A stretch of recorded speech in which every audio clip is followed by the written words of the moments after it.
नेकी का फल। बहुत समय पहले की बात है। एक छोटे से गांव में उमर नाम का एक नेक और ईमानदार व्यापारी रहता था।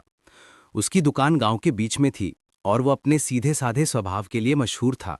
वो कभी भी किसी से ज्यादा कीमत नहीं लेता था और हमेशा जरूरतमंदों की मदद करता था। एक बार बहुत तेज बारिश हो रही थी।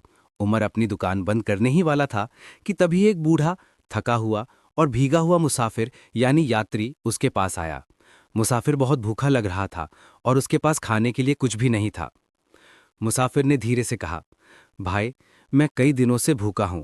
क्या तुम्हारे पास मुझे खिलाने के लिए कुछ है? मेरे पास देने के लिए कुछ नहीं है। उमर ने एक पल भी नहीं सोचा।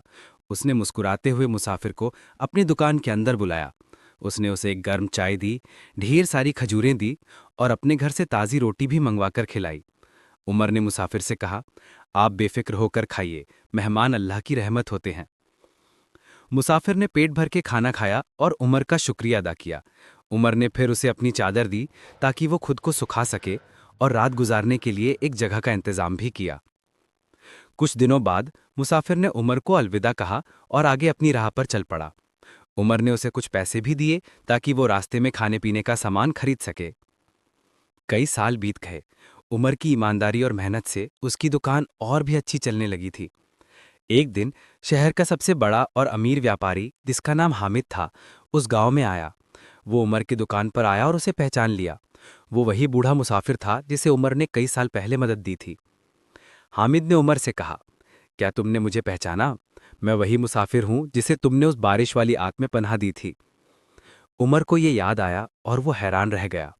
हामिद ने आगे कहा, उस दिन तुम्हारे एक छोटे से एहसान ने मेरी जान बचाई थी। अल्लाह ने मुझे बहुत दौलत दी है और मैं तुम्हें तुम्हारी नेकी का इनाम देना चाहता हूँ।